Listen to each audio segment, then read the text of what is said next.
ان للمتقین مفازا حدائق واعناب۔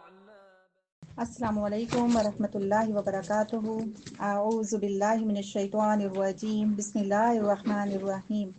رب اشرح لی صدری ویسر لی امری واحلل عقدۃ من لسانی یفقہوا قولی۔ میری جان، میری اولاد، میری خوشیاں اس کلام پر قربان، میرے نبی صلی اللہ علیہ وآلہ وسلم پر قربان اور دین اسلام پر قربان۔ پارہ نمبر ہے 16 الحمدللہ، اور سورت کا نام ہے مریم۔ حروف مقطعات ہی سے شروع ہو رہی ہے یہ سورت بھی، اور اس کے بعد اگر ہم آیت نیکسٹ دیکھیں، آیت 2، اس میں اللہ سبحانہ وتعالیٰ نے پھر کہا ہے عبدہو، ٹھیک ہے۔ سورت بنی اسرائیل میں بھی کہا گیا میرا بندہ، اور سورت الکہف میں بھی آیا، اور یہاں پر بھی آ رہے ہیں۔ یہ کون ہے؟ لیکن یہاں پر حضرت زکریا علیہ السلام ہے۔ پہلے 2 صورتیں جو تھی اس میں رسول پاک صلی اللہ علیہ وآلہ وسلم کا ذکر تھا۔ انبیاء کی جو وراثت ہے وہ دولت نہیں ہوتی ہے، وہ علم ہوتا ہے۔ ہمیں انبیاء سے علم ملا، مطلب یہ ایسی وراثت ہے صرف ان کے بچوں تک محدود نہیں ہے، آج تک ہمارے تک اور پھر قیامت تک آنے تک جو بھی نسلیں ہیں سب کو یہ وراثت میں حصہ ملے گا۔ حضرت زکریا علیہ السلام کی یہاں سے دعا ہے، وہ انداز دیکھو کیا دعا ہے۔ دعا کیوں کی گئی؟ پہلی تو یہ بات کہ انہیں اولاد چاہیے تھی۔ اولاد کیوں چاہیے تھی وہ تو ہم دیکھ لیں گے، آیت کیا کہتی ہے دیکھو۔ بسم اللہ الرحمن الرحیم۔ فرمایا یہ آپ کے پروردگار کی اس رحمت کا ذکر ہے جو اس نے اپنے بندے زکریا پر کی تھی، جب زکریا نے اپنے پروردگار کو چپکے پکارا تھا۔ ان کی عمر اس وقت تھی 110 سال جب چپکے پکارا تھا، اور ان کی بیوی کی عمر تھی 90 سال۔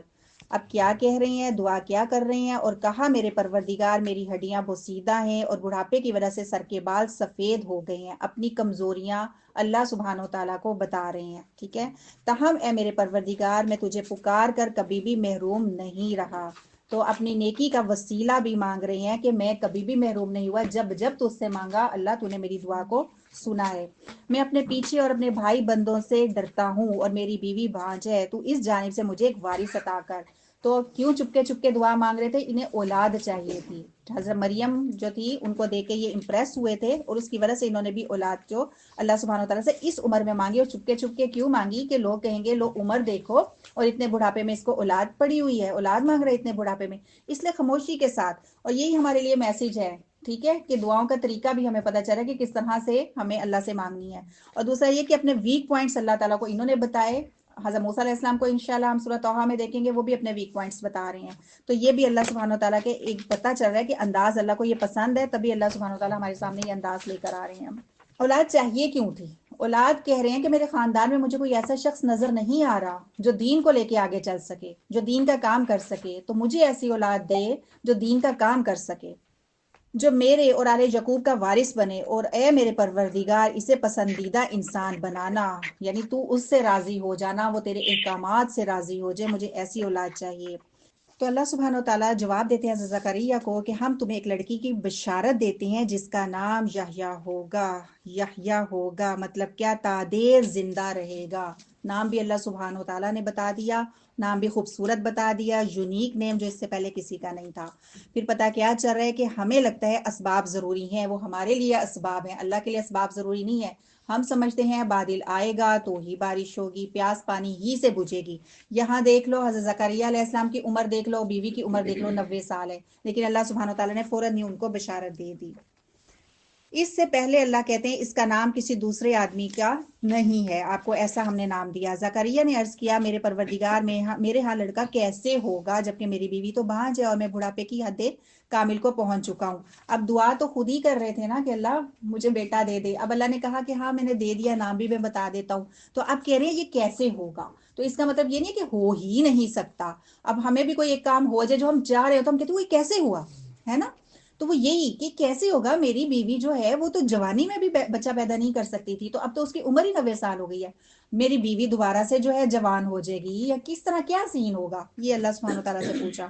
اللہ نے فرمایا ہاں ایسا ضرور ہوگا، تیرا پروردگار یہ کہہ رہا ہے کہ یہ میرے لیے آسان سی بات ہے، اس سے پہلے میں تجھے پیدا کر چکا ہوں جبکہ تو کوئی چیز بھی نہیں تھا، ٹھیک ہے۔ تو اللہ نے دیکھو اپنی قدرت کا ایک انداز بتایا کہ کم درجہ ہے تمہیں پیدا کرنا، اپنے آپ کو دیکھو۔ ہمارے لیے کیا ہے مطلب پیغام اس میں کہ اللہ نے یہ کہا حضرت زکریا علیہ السلام کو کہ دیکھو جو تم پیدا ہوئے، سوچو وہ کیسے پیدا ہو سکتا ہے کہ انسان سے انسان، وہ پورے 9 ماہ کا ایک پیریڈ دیکھو کیسے وہ سب سسٹم ہوتا ہے، اس کے اندر آنکھیں بن جانا، منہ بن جانا، اس کا کھانا، اس کی خوراک کیا ہوتا ہے، یہ بھی تو سوچو۔ جو یہ کر سکتا ہے تو وہ یہ بھی کر سکتا ہے۔ زکریا نے عرض کیا پروردگار پھر میرے لیے کوئی نشانی مقرر کر دے۔ اللہ نے فرمایا تیرے لیے نشانی یہ ہے کہ تو مسلسل 3 رات تک لوگوں سے گفتگو نہیں کر سکے گا۔ پھر جب وہ وقت آ گیا، زکریا نے اپنے حجرہ سے نکل کر اپنی قوم کے پاس آئے تو انہیں اشارے سے کہا صبح شام تسبیح کیا کرو۔ ٹھیک ہے، اب 3 دن یہی ہوا کہ بالکل ٹھیک تھے، کوئی بیماری نہیں تھی، لیکن گفتگو نہیں کر پا رہے تھے، لیکن تسبیح ساتھ میں تھی، اللہ کا ذکر تھا۔ تو پیغام کیا ہے؟ ذکر اللہ کا ہر حال میں کرنا ہے۔ ہم فنکشنز میں بھول جاتے ہیں، غموں میں یاد رکھتے ہیں۔ یہ کیا وقت تھا؟ یہ خوشی کا وقت ہے ان کے لیے، لیکن ذکر ہے، تسبیح ہے۔ لوگ آئے ان کے پاس حجرے میں اور چاہ رہے تھے کہ نماز پڑھنی ہے، تو انہوں نے اشارے سے کہا کہ پڑھ لو، ٹھیک ہے، کہ میں وہ بول نہیں پا رہے تھے کہ ذکر کرو اللہ کا۔ ان لوگوں کو بھی گائیڈ کر دیا۔ اللہ سبحانہ وتعالیٰ بتاتے ہیں کہ بچپن میں ہی ہم نے یحییٰ کو کیا سکھا دیا تھا، اے یحییٰ کتاب تورات کو مضبوطی سے عملے پیرا ہو جاؤ۔ ٹھیک ہے، سب سے پہلے حضرت یحییٰ علیہ السلام نے کتاب جو سیکھی تھی وہ کون سی تھی؟ تورات۔ پھر حضرت عیسیٰ علیہ السلام جو تھے ان کو بھی انہوں نے ان کا اقرار اور اعتراف کیا تھا کہ یہ نبی ہے، ان کی تصدیق کی تھی حضرت یحییٰ علیہ السلام نے۔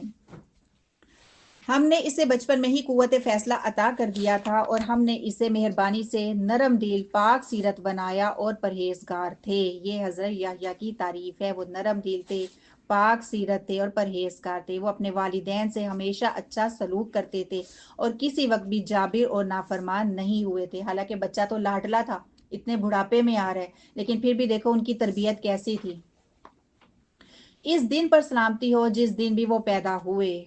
یہ ہمارے لیے ہے ایک مشکل مرحلے، 3 کہتے ہیں اسکالرز کے ہمارے لیے خوفناک وحشت والے مرحلے ہوتے ہیں۔ جس دن بھی وہ پیدا ہوا، ایک پیدا ہونا انسان کا، پیدائش، اور اس دن بھی جب وہ مریں گے، یہ بھی خوفناک اور وحشت والا مرحلہ ہوتا ہے۔ لیکن اللہ کیا کہہ رہا ہے؟ اس دن بھی سلامتی ہو جس دن پیدا ہوئے، اور اس دن بھی جس دن آپ کی ڈیتھ ہوگی، اور اس دن بھی جب دوبارہ زندہ اٹھائے جاؤ گے۔ ٹھیک ہے، اور یہ بھی ایک عام انسان کے لیے خوف اور وحشت والا مرحلہ ہے، جو حضرت یحییٰ علیہ السلام کے لیے نے خوشخبری سنا دی کہ اس دن بھی آپ کے لیے سلامتی ہی سلامتی ہوگی۔ اس کتاب میں مریم کا حال بھی ذکر کیجئے جب وہ اپنے گھر والوں سے الگ ہو کر مشرق کی جانب گوشہ نشین ہو گئی تھی اور پردہ ڈال کر ان سے چھپ گئی تھی۔ اس وقت ہم نے اس کی طرف اپنی روح فرشتہ کو بھیجا جو ایک تندرست انسان کی شکل میں مریم کے سامنے آ گیا۔ حضرت مریم جو ہیں وہ الگ پردے میں کیوں چلی گئی تھی، اس کے بارے میں مختلف آراء ملتی ہیں۔ کہتے ہیں یہ 13 سال کی بچی تھی اور اپنی جان کو، اپنی سانسوں کو، اپنے خون کو، اپنے وقت کو، اپنے آرام کو اللہ کے حوالے کر دیا تھا۔ دنیا سے الگ ہو کے، دنیا سے کٹ کر عبادت میں لگ گئی تھی۔ اور یہ بھی میننگ ہے اس میں کہ اس دوران میں ان کو پیریڈز ہو گئے تھے جس کی وجہ سے وہ الگ ہو گئی تھی۔ ہر طرح سے میننگ اس میں آتا ہے۔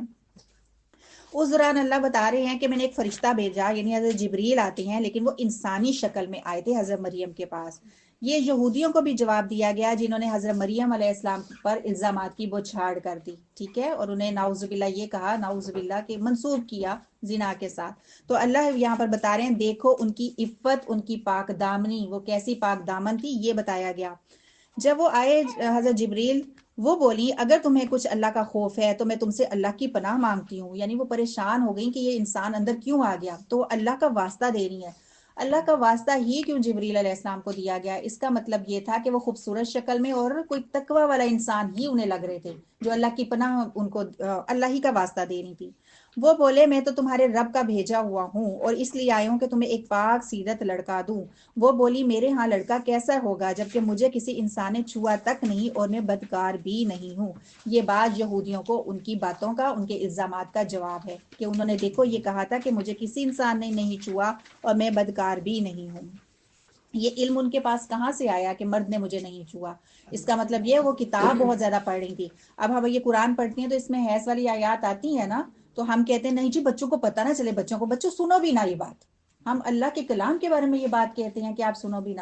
جو اللہ کا کلام ہے اس کو ایکسپلین تو ہم نے کرنا ہی ہے نا۔ اب وہاں لفظ حیض لکھا تو میں حیض نہیں بولوں گی۔ اب یہاں پہ حضرت مریم علیہ السلام کی بات آئے گی، حضرت مریم کی بات آئے گی اور وہ یہ کہیں گی کہ ان کی پریگنینسی کی بات آئے گی، تو کیا میں یہ نہیں کہوں گی؟ ایکسپلین کرنے کے لیے تو ہم وہ بولیں گے، لیکن ہم کہیں گے نہ بچہ نہ سنے، بچہ نہ سنے۔ آپ یہ اللہ کے بارے میں انگلی اٹھا رہے ہیں، آپ اللہ کی کتاب پہ انگلی اٹھا رہے ہیں کہ کتاب میں یہ کیوں لکھا ہے۔ حضرت مریم 13 سال کی بچی ہیں اور انہیں پتا ہے کہ میں جو بدکار بھی نہیں ہوں اور مرد نے مجھے نہیں چھوا۔ اس کا مطلب تورات میں ایسی ساری باتیں موجود تھیں جس کی وجہ سے انہیں یہ بات پتا تھی۔ وہ بولے ایسا ہی ہوگا، تمہارے پروردگار نے فرمایا میرے لیے آسان سی بات ہے یعنی اگر حضرت آدم علیہ السلام بغیر پیرنٹس کے آ سکتے ہیں تو بچہ کیا بغیر والد کے نہیں آ سکتا؟ یہ اس لیے بھی ہوگا کہ ہم اس لڑکے کو لوگوں کے لیے ایک نشانی بنائیں گے اور ہمارے لیے رحمت ہوگا، اور یہ کام ہو کر ہی رہے گا۔ یہ کام دیکھو، نہ صرف ان کے بیٹے نے آگے کرنا تھا دین کا کام، بلکہ حضرت مریم بھی دین ہی کا کام کر رہی ہیں۔ وہ کیا کام کر رہی ہیں؟ اللہ ہی کی خاطر کام کر رہی ہیں۔ پھر کیا ہوا؟ مریم کو اس بچے کا حمل ٹھہر گیا، وہ اسی حالت میں ایک دور کے مکان میں علیحدہ جا بیٹھی۔ پھر زچگی کی درد انہیں ایک کھجور کے تنے تک لے آئی تو کہنے لگی کاش میں اس سے پہلے مر چکی ہوتی اور میرا نام و نشان باقی نہ رہتا۔ تو یہ انہوں نے کیوں کہا کہ ان کو تکلیف بہت زیادہ ہو رہی تھی، تو کہتی ہائے اللہ یہ تکلیف مجھے ہو رہی ہے اور میں مر ہی جاتی۔ مطلب کیا تھا کہ اب لوگ مجھ پر الزامات لگائیں گے، میری عزت پر بات آئے گی، تو اس وجہ سے کہہ رہی ہیں کہ اس سے پہلے میں مر ہی جاتی۔ اس وقت درخت کے نیچے فرشتے نے انہیں پکار کر کہا غمزدہ نہیں ہو، تمہارے پروردگار نے تمہارے نیچے ایک چشمہ بہا دیا ہے۔ یہ بھی ایک معجزہ تھا، وہاں کوئی چشمہ نہیں تھا، اللہ نے یہ چشمہ بہا دیا۔ اور اس کھجور کے تنا کو زور سے ہلاؤ تو پھر تازہ پکی ہوئی کھجوریں گریں گی۔ کھجور کے درخت کو ایک عورت تو نہیں ہلا سکتی نا، اور اگر عورت ہلا بھی رہی ہے تو گرے گا کیا؟ پتے شاید گر جائیں، کھجور تو بہت مشکل ہے، ہم نے کھجوروں کے درخت دیکھے ہوئے ہیں۔ تو یہ بھی کیسی بات تھی کہ اللہ نے ایک اسباب یوز کیے، محنت تم کرو، کھجوریں نیچے گر جائیں گی۔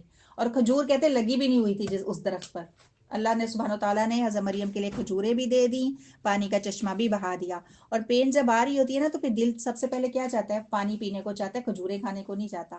تو پہلے اللہ نے چشمے کا ذکر کیا ہے کہ پانی پیو، ٹھیک ہے، پھر کھانے کی بات بعد میں آئی ہے۔ تو اس کے بارے میں کہتے ہیں کہ آج بھی اگر کسی کو، عورت کو آج بھی ڈیلیوری کے ٹائم جو پینس آ رہی ہوتی ہیں نا، تو اس وقت اسے کھجوریں کھانی چاہیے۔ بس کھاؤ پیو اور اپنی آنکھیں ٹھنڈی کر لو، ٹھیک ہے۔ اب پینس تو چلی گئی، بچہ گود میں آ گیا، تو جب بچہ گود میں آ جائے گا تو پھر تو بھوک لگے گی، ٹھیک ہے، پھر پانی تھوڑی پیے گا۔ پھر اللہ نے یہاں پر کیا کہا؟ پہلے چشمے کی بات ہے، پھر کھجوروں کی بات ہے، بچہ آ گیا گود میں تو پھر کیا بات ہے؟ اب کھاؤ پیو اور اپنی آنکھیں ٹھنڈی کرو۔ ہم بھی یہی کہتے ہیں نا اولاد کے بارے میں، ہماری آنکھیں ٹھنڈی کرو۔ اولاد کا رشتہ پیرنٹس کے ساتھ بتایا جا رہا ہے۔ پھر اگر تو کسی آدمی کو دیکھے تو کہہ دینا میں نے اللہ کے لیے روزہ کی نظر مانی ہے، لہٰذا آج کسی انسان سے بات نہیں کروں گی۔ یہ پہلے کہا جاتا تھا کہ چپ کا روزہ ہے، میں ابھی بات نہیں کروں گی، یہ اللہ نے ان کو بھی گائیڈ کر دیا۔ پھر وہ اس بچے کو اٹھائے ہوئے اپنی قوم کے پاس آئی تو وہ کہنے لگے مریم تو بہتان والی چیز لائی ہے، اے ہارون کی بہن۔ تو یہ ہارون حضرت موسیٰ علیہ السلام والے ہارون نہیں ہے، کیونکہ مریم اور حضرت موسیٰ علیہ السلام کا جو زمانہ ہے نا، اس میں سالوں کا فرق ہے۔ نہ تو تیرا کوئی باپ کوئی برا آدمی تھا، نہ ہی تیری ماں بدکار تھی۔ تو ہم تو سب سے پہلے پیرنٹس پہ بات کریں گے، نہ تمہاری ماں ایسی، نہ تمہارا باپ ایسا۔ بھائی تو پتہ نہیں ہم کہیں گے بھی کہ نہیں کہیں گے، ایسا ہے نا۔ لیکن یہاں پر کیا ہے؟ پہلی بات اگر ہم اس میں ترتیب دیکھیں تو پہلی بات ہے بہن، یعنی ہارون بھائی کی بات پہلے آئی ہے، پھر باپ کی، پھر ماں کی۔ تو اسکالرز کہتے ہیں میسج کیا ہے کہ بھائی دھیان رکھے بہنوں کا، کہاں جا رہی ہے، کہاں آ رہی ہے، موبائل یوز کرتی ہے تو کیسے یوز کرتی ہے، کیا دیکھتی ہے، ٹھیک ہے، یہ پک اینڈ ڈراپ بھائی دیں بچوں کو۔ پھر اس کے بعد ذمہ داری کس کی ہے؟ باپ کی، کیونکہ باپ باہر رہتا ہے۔ پھر تیسرے نمبر پہ ماں تو اندر رہتی ہے نا، وہ کتنا بچوں کو دیکھ سکتی ہے۔ مریم نے اس بچے کی طرف اشارہ کر دیا تو وہ کہنے لگے ہم اس سے کیسے کلام کریں جو ابھی گود کا بچہ ہے۔ لیکن بچہ بول اٹھا انی عبداللہ، انہوں نے اپنا تعارف خود کروا دیا کہ میں اللہ کا بندہ ہوں۔ تو اس سے کیا پتا چلا؟ ایک تو یہ کہ عیسائیوں کو یہ میسج دے دیا گیا کہ انہوں نے کب کہا تھا کہ میں الہ ہوں؟ انہوں نے تو کہا تھا کہ میں اللہ کا بندہ ہوں۔ حضرت مریم پر بھی تہمت لگی، ٹھیک ہے، اور یہ دوسری تہمت اگر ہم دیکھ لیں تو اللہ پہ لگی نعوذ باللہ کہ اللہ کا بیٹا۔ تو اللہ سبحانہ وتعالیٰ نے پہلے اپنی تہمت کو کلیئر یہاں پہ کیا ہے کہ میں اللہ کا بندہ ہوں۔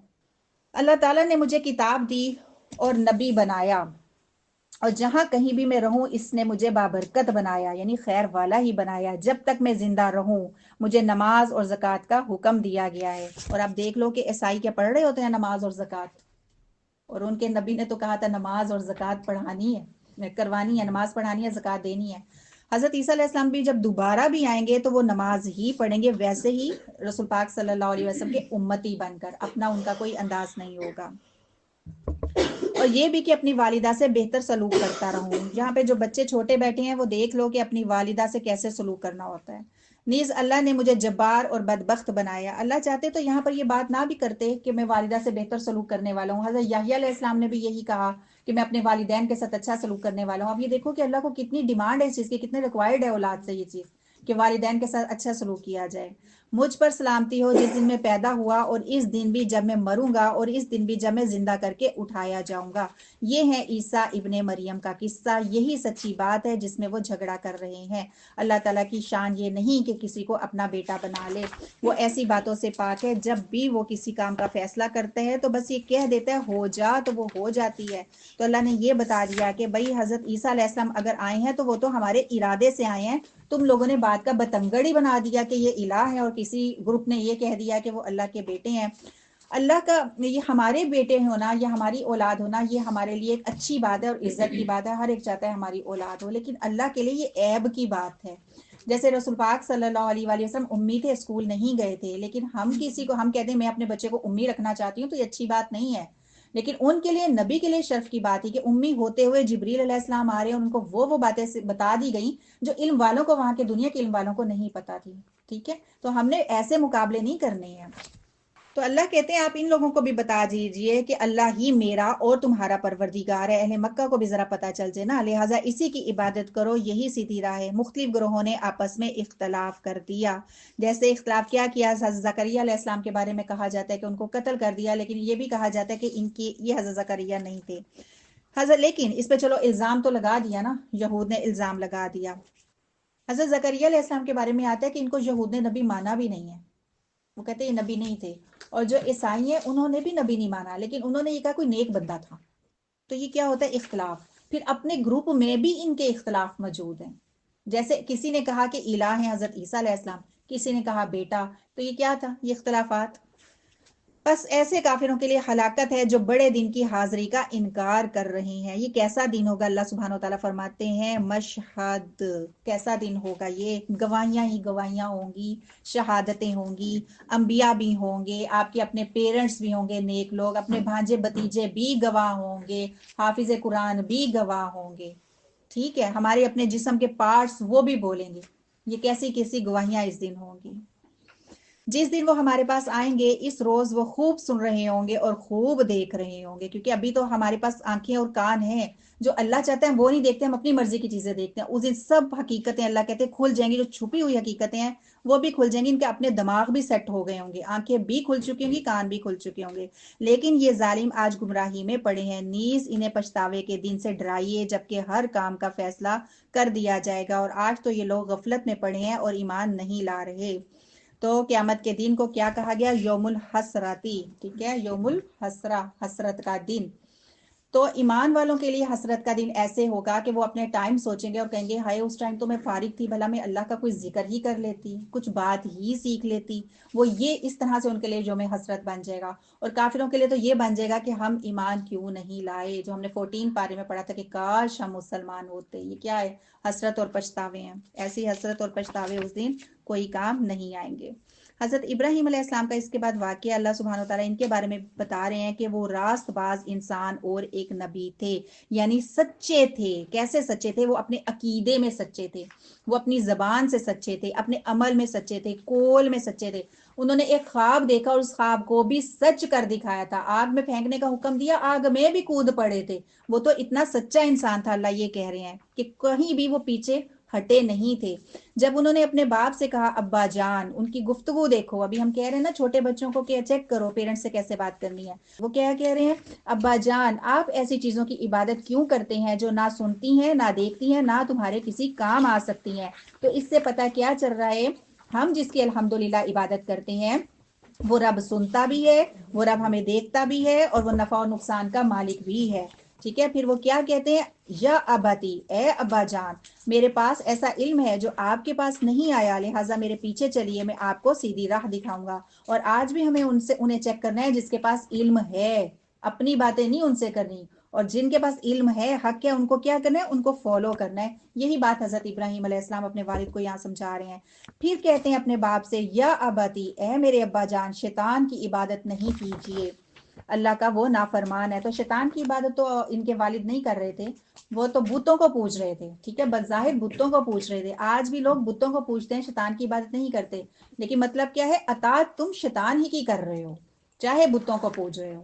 اس میں اپنے آپ کو چیک کرنا ہے، اللہ کا حکم کچھ ہے، ہم اطاعت کسی اور کی کر رہے ہیں تو وہ شیطان کی عبادت ہے۔ پھر کہتے ہیں یا اباتی، ابا جان مجھے خطرہ ہے کہ اللہ تعالیٰ سے آپ کو سزا ملے گی اور آپ شیطان کے ساتھی بن جائیں گے، یعنی آپ اس کی پارٹی میں شمار ہو جائیں گے شیطان کی۔ باپ نے جواب دیا ابراہیم کیا تو میرے معبودوں سے مجھے پھرانے والا ہے؟ جواب کیا ہونا چاہیے تھا؟ ہاں تمہیں کہاں سے یہ سب پتا چلا؟ اچھا ایسے، ٹھیک ہے، اور بات سمجھنی چاہیے تھی۔ وہ کہہ رہے ہیں جو علم میرے پاس ہے آپ کے پاس نہیں ہے، لیکن نہیں، کہتے ہیں تم کیا چاہ رہے ہو کہ میں معبودوں کو چھوڑ دوں؟ اگر تو اس کام سے باز نہ آیا تو میں تمہیں رجم کرا دوں گا، اور یہ بہتر ہے، بلکہ کر دوں گا، میں خود کر دوں گا، اور بہتر یہ ہے کہ تو ایک طویل مدت کے لیے میری آنکھوں سے دور چلا جا۔ اور کہتے بھی یہی ہے کہ جب آگ کو جلایا گیا تھا تو باپ خود لکڑیاں لا لا کے جلا رہا تھا، دے رہا تھا کہ یہ لو یہ لو یہ لو، جو بھٹی جلی تھی۔ ابراہیم نے جواب دیا ابا جان آپ پر سلام ہو، ادب سے پھر بات کر رہے ہیں کہ ابا جان آپ پر سلام ہو، میں اپنے پروردگار سے آپ کے لیے بخشش کی دعا کروں گا، بلا شبہ میرا پروردگار مجھ پر مہربان ہے۔ اور یہ دعا جو ہے ہم لوگ نماز میں بھی پڑھتے ہیں، اور سورۃ ابراہیم میں یہ جو ہے دعا آتی ہے۔ حضرت ابراہیم علیہ السلام نے تب تک دعا کی جب تک انہیں نہیں پتا تھا کہ ان کے والد کفر پر ہی موت ہو گئی ہے، تب تک دعا کرتے رہے، لیکن جب انہیں یہ پتا چلا کفر پر ہی موت ہو گئی ہے، اللہ سبحانہ وتعالیٰ نے پھر منع فرما دیا تھا، اس کے بعد انہوں نے دعا نہیں کی تھی۔ تو یہاں سے کیا پتا چلا؟ کافروں کے لیے ہم بخشش کی دعا نہیں کر سکتے، لیکن اگر کافر زندہ ہیں تو پھر ہم ان کی ہدایت کی دعا کر سکتے ہیں۔ اگر دنیا سے کفر پر ہی چلے گئے پھر نہیں ہم کہہ سکتے وہ تو جنتی ہے۔ ابھی تو بعض انڈیا کے فلم ایکٹرز جو ہیں کافر، وہ مر جاتے ہیں تو لوگ کہتے ہیں ہمیں امید ہے جنت میں ہی ہوگا۔ وہ کیسے جنت میں ہوگا؟ اس نے اللہ کی خاطر کیا کیا تھا وہ تو ہمیں پہلے بتاؤ نا۔ پھر میں آپ لوگوں کو بھی چھوڑے جا رہا ہوں اور ان کو بھی جنہیں تم لوگ اللہ کے سوا پکارتے ہو، اور میں تو اپنے پروردگار ہی کو پکاروں گا، مجھے امید ہے کہ میں اپنے پروردگار کو پکار کر محروم نہیں رہوں گا۔ پھر جب حضرت ابراہیم علیہ السلام ان لوگوں کو چھوڑ کر چلے گئے اور ان چیزوں کو بھی جنہیں وہ اللہ کے سوا پوچھتے تھے، تو ہم نے انہیں اسحاق عطا کیا۔ دیکھو اللہ کبھی بھی تنہا نہیں چھوڑتا، اللہ سبحانہ و تعالیٰ نے ان کو تنہا نہیں چھوڑا، انہوں نے اپنے پیرنٹس کو چھوڑ دیا، اپنے گھر بار کو چھوڑ دیا، اس ملک کو بھی چھوڑ دیا، شہر کیا اس ملک کو بھی چھوڑ دیا، عراق تھا، عراق سے فلسطین کی طرف آ گئے ہیں۔ اور یہ نہیں انہوں نے کہا، قرآن بتاتا ہے کہ میں نے دیکھو اس شہر سے اس شہر کی طرف ہجرت کی۔ قرآن کیا کہتا ہے؟ حضرت ابراہیم علیہ السلام نے کہا میں نے تو اللہ کی طرف ہجرت کی۔ یہ کوالٹی قرآن بتاتا ہے ابراہیم علیہ السلام کے بعد۔ تو اللہ ایسے تنہا تھوڑی چھوڑے گا پھر ایسے دین والے کو۔ اللہ سبحانہ وتعالیٰ نے دیکھو ان کو اسحاق عطا کیا، اور اس کے بعد یعقوب بھی، پھر آگے یہ بھی بتا دیا تمہارا پوتا بھی ہوگا۔ اور ان سب کو ہم نے نبی بنایا تھا، ہم نے ان سب کو اپنی رحمت سے نوازا تھا، اور ذکر خیر سے سر بلند کیا تھا، یعنی ہر ایک کی زبان پر ان کا ذکر خیر تھا اور آج بھی ہے۔ ٹھیک ہے، ہم کیسے ذکر کرتے ہیں حضرت اسحاق کا؟ حضرت اسحاق علیہ السلام، حضرت یعقوب علیہ السلام، ایسے ہی بات کرتے ہیں نا۔ نیز اس کتاب میں موسیٰ کا قصہ بھی بیان کیجئے۔ حضرت موسیٰ علیہ السلام کیسے تھے؟ رسول پاک صلی اللہ علیہ وآلہ وسلم نے فرمایا تھا معراج میں موسیٰ علیہ السلام کی قبر کے پاس سے گزرا تو قبر میں نماز پڑھ رہے تھے۔ اب دیکھو غیب کی بات ہے، موسیٰ علیہ السلام اوپر بھی مل رہے ہیں اور پاس قبر سے گزر رہے ہیں، تو انہوں نے دیکھا کہ وہ نماز پڑھ رہے تھے۔ تو جبریل علیہ السلام نے بتایا تھا کہ یہ حضرت موسیٰ علیہ السلام ہے۔ حضرت عمر رضی اللہ تعالیٰ کو انہوں نے کہا تھا کہ اگر تم میرے ساتھ ہوتے تو میں بھی تمہیں دکھاتا، ان کی قبر بیت المقدس کے قریب ہے، یہی مسجد اقصیٰ، ایسے ہی نہیں ان کے باسی۔ سرخ ٹیلا ہے، وہ زمین میں دھنس گیا ہے، میں نے دیکھا کہ وہ نماز پڑھ رہے ہیں۔ حضرت موسیٰ علیہ السلام نے اپنی ڈیتھ کے قریب کہا تھا کہ مجھے بیت المقدس کے اتنے قریب تک پہنچا دو، کیونکہ آپ کو یاد ہے نا وہ 40 دن تک تو ادھر ہی گھوم پھر رہے ہیں، پہنچ تو سک ہی نہیں رہے تھے۔ تو انہوں نے کہا تھا مجھے بیت المقدس کے اتنے قریب پہنچا دو کہ میں پتھر ماروں تو اس کے وہاں پر گرے جا کر۔ یہ ان کی خواہش کو بھی پورا کیا گیا تھا۔ حضرت موسیٰ علیہ السلام اور مزید کیسے ہیں ہم دیکھتے ہیں۔ سورت ہے طٰہٰ، حروف مقطعات ہی سے یہ سورت بھی شروع ہو رہی ہے۔ اس میں اللہ سبحانہ وتعالیٰ رسول پاک صلی اللہ علیہ وآلہ وسلم کو کہہ رہے ہیں کہ ہم نے قرآن اس لیے تھوڑی ہی نازل کیا ہے کہ آپ مشقت میں پڑ جائیں، اس لیے تو نہیں کیا کہ آپ تکلیف میں ہو جائیں کہ ہائے کیوں نہیں مان رہے، کیوں نہیں مان رہے، اس لیے تھوڑی ہی نازل کیا ہے۔ تو شکی لتشقا، یہ کہتے ہیں کوئی کام کر کے تھک جائے اور اس کا پھل اس کو نہ ملے، کوئی کام کر کے تھک جائیں اور اس کا پھل نہ ملے، ٹھیک ہے۔ تو اللہ سبحانہ وتعالیٰ کہہ رہے ہیں کہ ہم نے اس لیے نہیں دیا، مطلب یہ ہے کہ آپ کو پھل ملے گا۔ تو میسج کیا ہے اس آیت میں کہ ہمیں ان لوگوں کو ڈھونڈنا ہے جو ہمیں ڈھونڈ رہے ہیں، جو اس کلاس کو ڈھونڈ رہے ہیں۔ ہم ادھر سر کھپا دیتے ہیں جو سمجھ نہیں رہے ہوتے ہیں دین کو، اور پھر ہم ٹینشن لیتے ہیں کہ سمجھ کیوں نہیں رہے ہیں۔ ٹھیک ہے، ان کو ان کے حال پہ چھوڑ دو۔ اب یہاں پر یہی رسول پاک صلی اللہ علیہ وسلم کو کہا گیا کہ پریشان کیوں ہوتے ہیں، آپ تھک تو رہے ہیں لیکن آپ کو پھل ملے گا، پھل والوں کو ڈھونڈو کدھر ہیں۔ اس صورت میں نا ہمیں 3 قسم کے ان لکی قسم کے لوگ ملیں گے، بدقسمت، بدبخت۔ ایک تو ہے فرعون، ابلیس اور سامری۔ یہ تینوں کیسے تھے؟ یہ تینوں خود بھی بدبخت اور انہوں نے دوسروں کو بھی کیا تھا۔ اندھا جو ہوتا ہے نا وہ کیا چاہتا ہے؟ وہ 2 آنکھیں چاہتا ہے نا، لیکن یہ ایسے اندھے تھے، یہ دوسروں کی بھی آنکھیں لینے والے تھے، ان کو بھی اندھا کر کے چھوڑا۔ 2 تو دنیا سے چلے گئے، ایک ابھی بھی موجود ہے۔ کون؟ اللہ سبحانہ و تعالیٰ نے حضرت موسیٰ علیہ السلام کا جو بتانے کا ان کا تعارف کروایا نا، ہمیں جو واقعہ بتانے لگے ہیں، سٹارٹ اللہ نے کہاں سے کیا ہے؟ آیت 9 میں، اور کیا آپ کو موسیٰ کی خبر پہنچی؟ وَهَلْ أَتَاكَ حَدِيثُ موسیٰ، کیا پتہ چلا موسیٰ علیہ السلام کے بارے میں؟ پتہ ہے کچھ؟ پتہ ہے کچھ؟ تو اللہ کہتے ہیں خبر تو پہنچ ہی گئی ہوں گی کچھ۔ موسیٰ علیہ السلام کو تو سب جانتے ہی ہوں گے، لیکن ہم آپ کو اب جو خبر بتانے والے ہیں نا، کسی اور اینگل سے بتا رہے ہیں۔ ابھی تک قرآن میں آپ نے وہ جو پچھلے پارے ہیں اس میں وہ واقعہ نہیں پڑھا۔ اللہ سبحانہ و تعالیٰ یہاں پہ یہ بتا رہے ہیں۔ حضرت موسیٰ علیہ السلام کا ذکر قرآن میں سب سے زیادہ آیا ہے۔ ان کا قصہ 37 صورتوں میں آیا ہے، 600 کے قریب آیات میں ان کا ذکر ہے، اور ان کا اپنا نام موسیٰ 130 ٹائمز آیا ہے۔ تو اب دیکھتے ہیں کیا واقعہ بتا رہے ہیں، ہمیں کیا خبر دے رہے ہیں نا۔ جب اس نے آگ دیکھی، اب ہوا کیا؟ تھوڑا سا پہلے ہم یہ تو دیکھ لیں کہ ہوا کیا۔ حضرت موسیٰ علیہ السلام نے مصر میں آنکھ کھولی تھی۔ اس وقت ہوتا کیا تھا کہ بچوں کو قتل کر دیا جائے۔ فرعون کا حکم یہ تھا کہ 1 سال بچے کو قتل کیا جائے، 1 سال چھوڑ دیا جائے۔ جو سال جو تھا چھوڑا گیا، ایک پہلے سال جو چھوڑا گیا اس میں حضرت ہارون علیہ السلام بچ گئے تھے۔ حضرت ہارون علیہ السلام والا وہ سال نہیں تھا جب بچوں کو قتل کیا جا رہا تھا، اس لیے وہ بچ گئے تھے۔ حضرت موسیٰ علیہ السلام کی جب پیدائش ہوتی ہے تب بچوں کو قتل کیا جا رہا تھا، لیکن اللہ سبحانہ و تعالیٰ نے ان کو بھی بچا دیا۔ وہ تو ہم قرآن سے دیکھیں گے کیسے بچا دیا۔ حضرت موسیٰ علیہ السلام کی اب آنکھ کہاں پہ کھل رہی ہے؟ کہ عام سے گھرانے میں، بنی اسرائیل کے گھرانے میں کھل رہی ہے، لیکن پل کدھر رہے تھے؟ ایک بڑے سے محل میں پڑے تھے، اور شہزادوں کی طرح اللہ سبحانہ و تعالیٰ نے ان کی پرورش کروا دی تھی۔ ان سے غیر ارادتاً قتل ہو گیا، اور پھر یہ مدین کی طرف چلے گئے تھے۔ مدین سے تقریباً 10 سال کے بعد واپس لوٹے ہیں مصر کی طرف۔ اب جب واپس آ رہے ہیں تو اپنی فیملی کے ساتھ آ رہے تھے۔ ان کی مسز کے بارے میں کہا جاتا ہے وہ اس وقت پریگنینسی تھی ان کی، اور ساتھ میں ان کا ایک بچہ بھی تھا۔ حضرت موسیٰ علیہ السلام کا ایک بیٹا یا کوئی بچہ ان کے ساتھ بھی تھا، اور جو مسز تھی وہ پریگنینسی تھی ان کی۔ تو راستے میں ہوا کیا؟ رات کا وقت تھا، گھپ اندھیرا تھا۔ حضرت موسیٰ علیہ السلام کہتے ہیں آیت 10 میں، جب اس نے آگ دیکھی تو اپنے گھر والوں سے کہا ٹھہرو، مجھے آگ نظر آئی ہے۔ ٹھیک ہے، اب سردی بہت زیادہ تھی، اور ہاتھ جو ہے وہ یعنی جسم ٹھنڈا ہو رہا تھا، ہیٹ چاہیے تھی۔ ہیٹ لینے کے لیے انہوں نے سوچا کہ میں آگ لے آتا ہوں، ذرا تم تاپ لو اس کو، ہیٹ لے لو۔ یہی آیت میں آگے آ رہا ہے۔ دوسری وجہ یہ کہ انہوں نے یہ کہا کہ ہمیں راستہ بھی تو نظر نہیں آ رہا نا، تو میں آگ لے آتا ہوں، ایک بات۔ پھر ان کو آگ نظر آئی، انہوں نے کہا ہے آیت میں کہ مجھے آگ نظر آئی ہے، یہ نہیں کہہ رہے ہیں کہ تم سب کو آ رہی ہے نا وہ آگ نظر میں لے آؤں۔